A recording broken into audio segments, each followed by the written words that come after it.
Every year in Canada, approximately 100,000 abortions take place, which is the equivalent of 10 classrooms of children disappearing each day of the year. Is this something we as Canadians should be concerned about? Joining us today from Coaldale is Duane Konynenbelt. He's a board member of Lethbridge and District Pro-Life, as well as Elsie's House. He is joined with Dayna van Kammen, who is involved in the Coaldale Christian School ARPA Club. Good to have you both with us. Wonderful to be here, Naveen. So Dayna, you're up first. Can you just tell us about the ARPA Club in your school and what it is all about? Yeah, the ARPA Club is a bunch of high school kids who get together to take political action, and our job is to equip and educate the public about abortion and other political matters.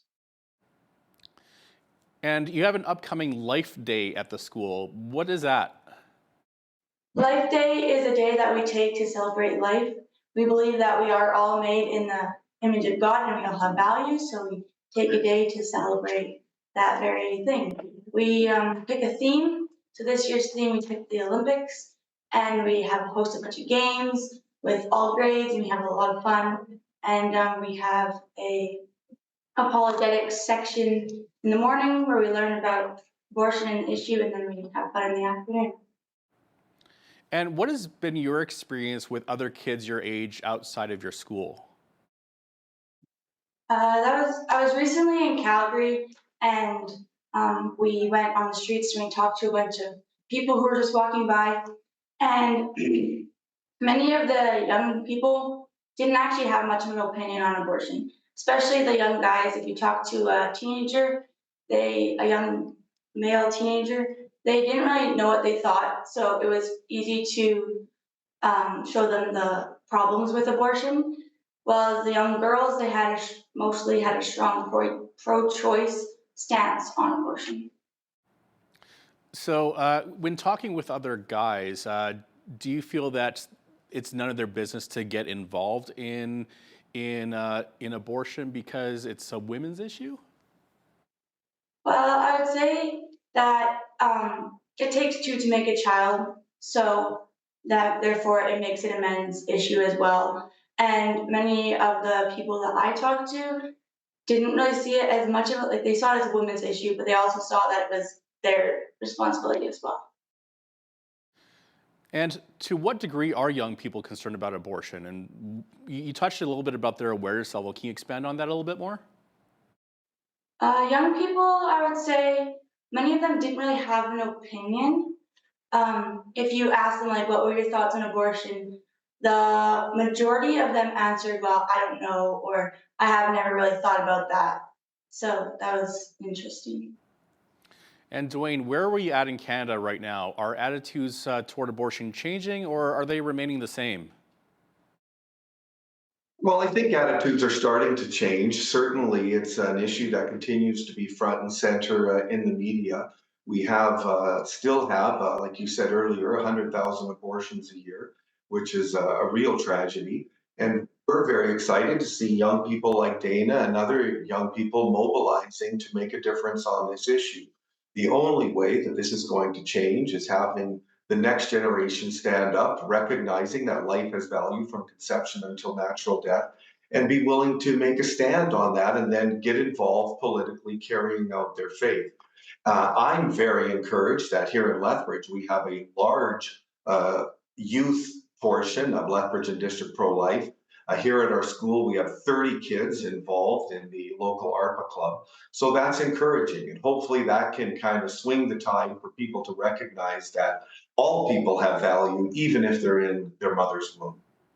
I'm glad you touched on that because just before the interview, we talked about how it seems more important than ever to get young people involved in politics, even at a younger age. Can you touch on that?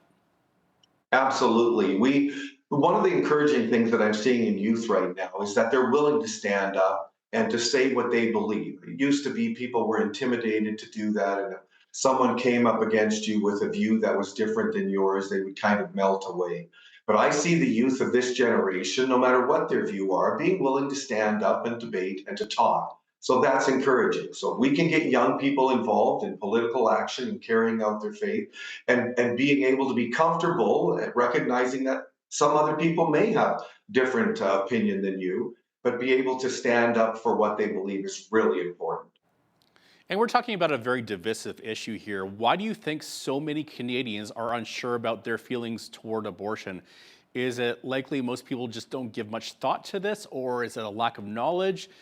Is it because we don't believe the fetus is a human being? Well, I think it's a combination of all of those things. Certainly, our job as Lethbridge and District Pro Life and as pro life people across the country is to educate people that the unborn are human. And so there's a lot of people that believe the unborn is just a glob of cells or something, other than human. But when we think about it scientifically, logically, human parents get together, they have human children. And so the unborn from the time of conception are human. Once people realize that, then usually it's pretty quick for them to jump fully on board the pro life movement that then all people have value. So you're partly right. People are indifferent or they haven't thought about it. But once the issue is set before them and they actually think about it, it makes sense that all people have value and that we need to stand up for them. And Dayna, I got the same question for you. Do you feel that the issue is people just don't give much thought to this, or is it because is it a lack of knowledge, or people just don't believe the fetus is a human being? What are your thoughts? I'd say that for lack of knowledge, people don't really know the consequences that abortion has on the child, and they don't understand the consequences, like the mental and physical consequences on the mother as well as the father. They both suffer from abortions. Like it's actually really hard. And many of the public don't really know those things. Like it's kind of hidden in the basement. No one really talks about it. So yeah, lack of knowledge for that. And people deny the fact that the child is a human. Because I think that every single woman who misses her period and now is pregnant isn't like, wow, I got this clump of cells growing in me, like this clump of cells is kicking me. Like, it's a child, but so society wants to deny the fact that it's a child so that they have an excuse to kill it. And when you talk with people that are pro-choice, what are those conversations like? Those conversations are I would say they're fairly engaging. The You start off relatively, you understand each other, and they're not like angry conversations.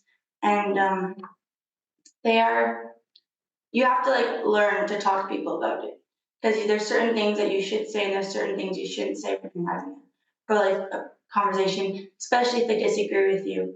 But it's easy to help them feel more negatively at the end of a conversation when you show them what abortion really does. So these conversations, they're more or less civil, would you say? Yeah, yeah, they are. Duane, can you give us a brief snapshot of what Elsie's House is all about and why it's so important to raise money to support this? Absolutely. Elsie's House is a local shelter here in town where women who are in crisis pregnancies can come and live during their pregnancy and for a time afterwards. The idea is that a woman who finds herself in a crisis pregnancy comes and lives at Elsie's House. She's not just getting room and board there, but she's getting training. And so she takes courses on parenting, on budgeting, on physical health, on mental health. She gets counseling. She goes to her doctor's appointments and she's preparing to become a wonderful mother. Once the child is born, we help her, go through those first 9 months of raising the child and being a parent and learning all the skills that they need to be a good parent.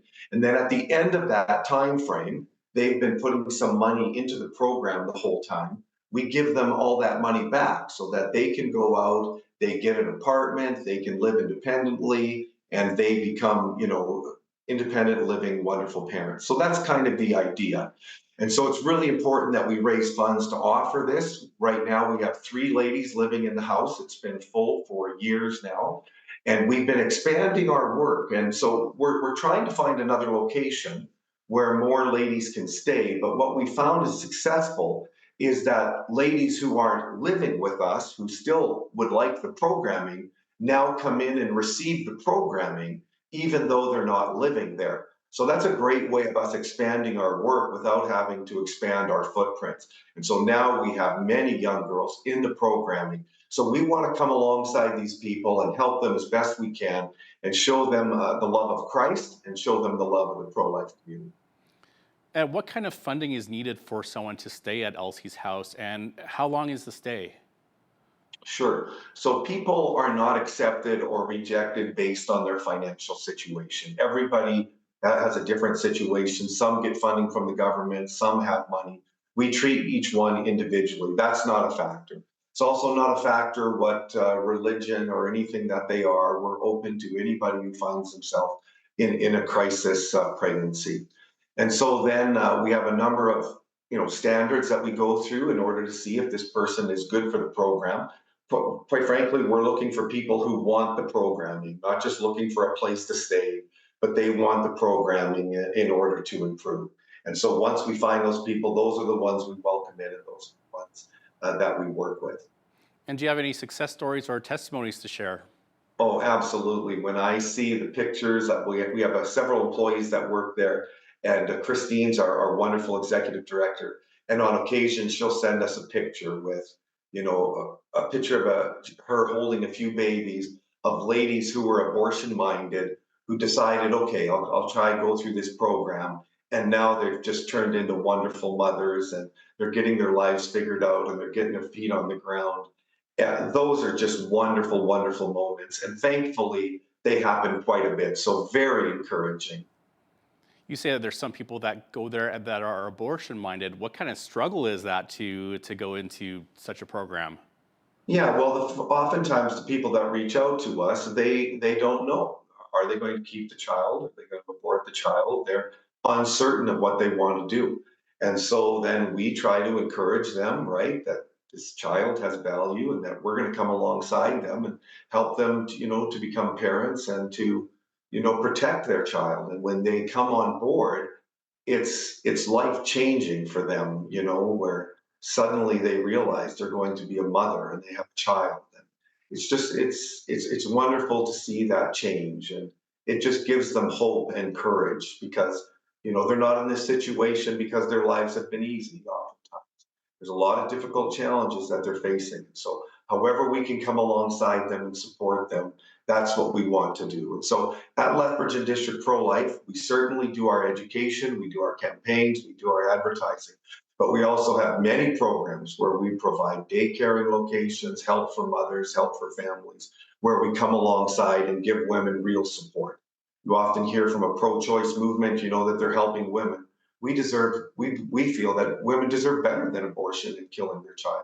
And that if you really want to help them, you'll help them come alongside them, raise their children and give them the supports that they need.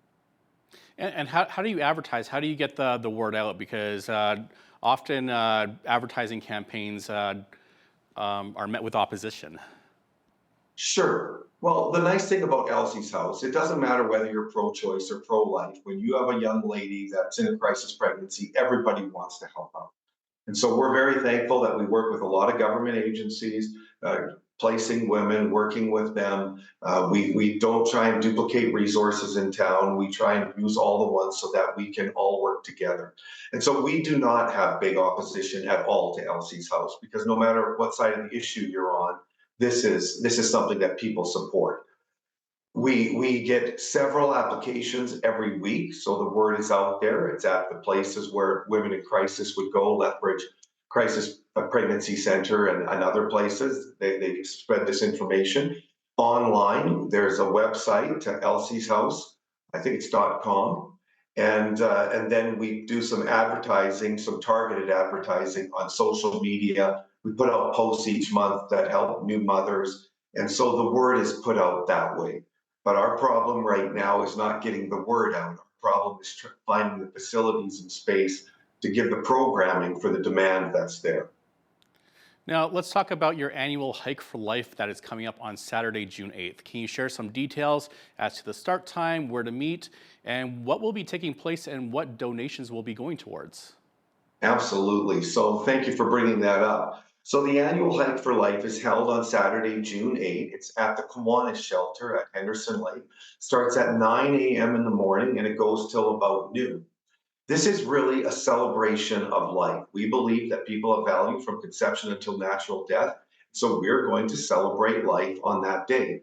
As I said earlier, we do a lot of different things in pro-life. We certainly educate, we put out advertising, we protest, we pray. But on this day, we celebrate life. And so people can come, there's no fee, it's free. They come, there's games for the kids, there's face painting, there's balloons, there's food, there's drink, there's free t-shirts for everybody. And we want you to come and celebrate life. But not only do we want people come, there are people that get sponsors to come and donate on the day towards Elsie's House, towards our staff, and towards our programs. And so it's our biggest fundraiser of the year. It usually raises over $60,000 towards our programs. And so it's a great day. We get 300-400 people out. And again, we love you to raise money for it, but we'd also just like you to come and celebrate life with us on that day. It's a really fun event. Seems like you're expecting a very good turnout for this. Now, speaking of hikes or marches, the annual Canadian March for Life took place on May 9th. Can you give us a bit of a review how that event went, and was there a large turnout for that as well? Absolutely. So that March for Life is run by Campaign Life, a national organization. So not specifically us, it is certainly something that we promote and support. This year's theme was I Will Never Forget. The big events were in Ottawa and Edmonton, but there were also events all across the country. Tens of thousands of people are mobilized to let our politicians, to let our leaders, and to let our society know that there are a lot of pro-life people around who think it's ridiculous that Canada, alongside China and North Korea, are the only countries in the world that don't have laws protecting the unborn. And so it was a great event. I'd like to see the media give it more publicity, but people were out in droves and it really raises awareness. And it's a great event for the pro-life community. Duane Konynenbelt is with the Lethbridge and District Pro-Life Association, and Dayna Van Kammen is involved in the Coaldale Christian School ARPA Club. Thanks so much for joining us today. Thank you. Thanks. I'm Naveen Day on behalf of all of us here at Bridge City News. Thanks for watching.